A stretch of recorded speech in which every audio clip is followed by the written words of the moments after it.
Waziri wa kigeni Alfred Mutua amemkashifu kiongozi wa chama cha Wiper Kalonzo Musyoka kwa matamshi yake ambayo yalionekana kuonyesha jamii ya Wakamba kama waoga. Siku ya Jumatano, Kalonzo alipokuwa akihudhuria maziko huko Machakos, alisema Wakamba wanapaswa kuwa na tabia kama Wajaluo ikiwa wanataka kufanikiwa kumuunga mkono mgombeaji urais katika siku zijazo. Aliongea hivi nikimnukuu: "Kama nyinyi Kamba mngefanya kama Wajaluo, kiti hiki tungekipata siku iliyofuata. Uoga tulionyesha, kama tungekuwa kama Msembi, taifa zima lingezingatia.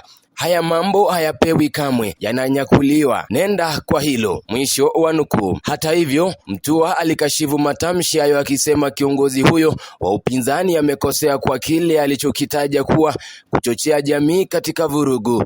Mutua alisema haya nikinukuu: "Inashangaza kwamba kiongozi wa hadhi Mheshimiwa Kalonzo Musyoka ambaye amejenga taaluma yake katika diplomasia na kujenga amani angehimiza jamii kufanya furugu." Mwisho wa nukuu. Mutua alijiondoa katika timu ya Azimio miezi michache kabla ya uchaguzi wa mwaka 2022 akiacha timu ya Kalonzo. Waziri alikashifu visa vya ghasia vilivyoshuhudiwa kote nchini wakati wa maandamano ya Azimio la Umoja. Alisema jamii ya Wakamba kamwe hawatachukua hatua hiyo ili kusukuma ajenda wanayoiamini kweli. Alisema hivi nikimnukuu: "Hii si kwa sababu jamii fulani ama Wakamba katika kesi hii ni waoga. Hapana, ni kwa sababu hawana vurugu na hawakubaliani na maandamano, vurugu, uporaji na uharibifu wa mali." Mwisho wa nukuu. Mutua pia alikashifu timu ya Azimio kwa kufanya maandamano akisema Wakenya wana mengi ya kushughulikia.